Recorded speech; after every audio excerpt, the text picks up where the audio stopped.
오늘의 힘이 되는 예배 오신 여러분 하나님 축복합니다. 하나님께서 오늘도 우리에게 예수님을 알게 하시고 예수님을 더욱더 깊이 사모하게 하실 줄로 믿습니다.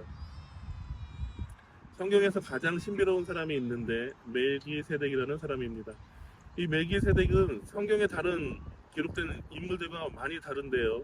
왜냐하면 족보도 나와 있지 않고 부모도 누구인지 모르고 어떻게 태어났는지 어떻게 죽었는지도 알 수 없는 사람입니다.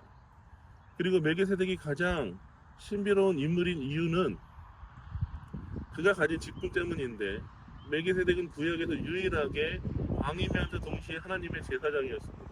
원래 왕과 제사장을 같이 할 수 없는데 멜기세덱은 살렘의 왕이면서 하나님의 제사장이었어요. 그래서 창세기 14장 18절에 보면 살렘의 왕이면서 하나님의 제사장이었다라고 기록이 되어 있습니다. 아브라함이 전쟁에서 돌아올 때에 멜기세덱을 만나는데 멜기세덱은 떡과 포도주를 아브라함에게 주면서 하나님의 제사장으로 축복합니다. 그리고 아브라함은 멜기세덱에게 자신의 11조를 바칩니다.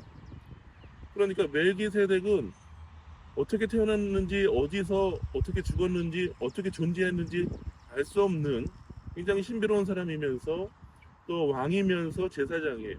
왕이라는 것은 하나님의 통치를 나타내는 대리인이고, 제사장은 하나님과 사람 사이의 중보자입니다. 이 두 직분을 같이 갖고 있었던 사람, 그리고 어떻게 시작했는지 어떻게 끝났는지 알 수도 없는 신비로운 사람이 바로 멜기세덱입니다. 그런데 오늘 본문에 보면은 예수님이 이 멜기세덱의 반차를 따른, 멜기세덱의 이 서열을 따른 제사장이다라고 본문은 말하고 있습니다. 시편 110편 4절에 보면 여호와는 맹세하고 변하지 아니하시리라, 이르시기를 너는 멜기세덱의 서열을 따라 영원한 제사장이라 하셨도다. 아멘. 그러니까 구약 성경에 아브라함이 만났던 그 멜기세덱은 사실 실존 인물이면서 동시에 예수님을 예표합니다. 예수님은 어떤 분이십니까? 영원한 제사장이세요. 멜기세덱 계통의 영원한 제사장입니다. 제사장은 보통 레위 계통의 제사장이 있는데, 제사장이라는 직분은 종신 직분입니다. 그래서 한번 제사장이 되면 죽을 때까지 하는 것인데, 그러나 죽으면은 그 직분을 다른 사람이 물려받게 되죠. 그런데 예수님은 영원한 제사장이십니다. 왜냐하면 예수님은 부활하셔서 영원히 살아계시는 분이시기 때문입니다. 그런데 제사장이신 예수님께서 하시는 일이 무엇입니까? 제사장은 앞에서 말씀드린 대로 중보자의 역할을 한다고 말씀드렸어요.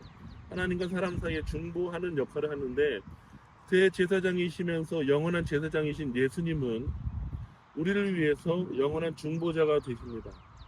예수님은 지금도 살아계셔서 우리를 위해서 기도하고 계십니다. 히브리서 7장 25절에 보면 그가 항상 살아계셔서 그들을 위하여 간구하십니다. 예수님은 영원한 제사장이세요. 그리고 영원한 직분을 감당하십니다. 그것이 무엇입니까? 지금도 살아계셔서 우리를 위해서 간구하신다, 중보기도 하신다는 거예요. 세상의 어떤 것은 다 변하고 세상의 모든 것은 실패할지라도 예수님의 중보기도는 결코 실패하지 않습니다. 저와 여러분을 향한 예수님의 기도는 결코 하나도 땅에 떨어지지 않고 다 이루어질 것입니다. 오늘 하루 우리가 살아갈 때 때로는 어려운 일, 문제들, 고통스러운 일이 있습니다. 그럼에도 불구하고 우리가 승리할 수 있는 이유는 무엇입니까? 영원한 제사장이신 예수님께서 우리를 위해서 중보기도 하고 계시기 때문입니다.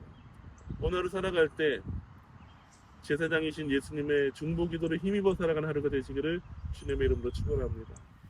당신이 지쳐서 기도할 수 없고 눈물이 빗물처럼 흘러내릴 때 주님은 아시네. 당신의 약함을 사랑으로 돌봐주시네.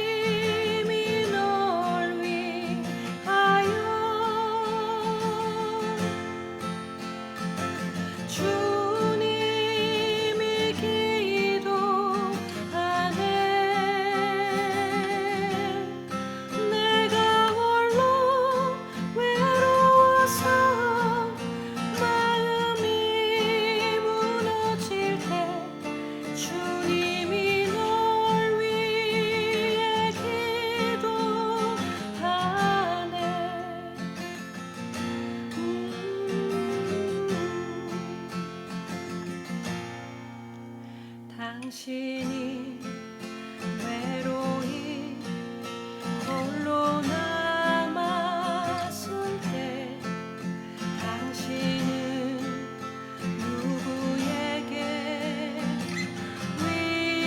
위로를 얻나 주님은 아시네 당신의 마음을 그대 홀로 잊지 못함을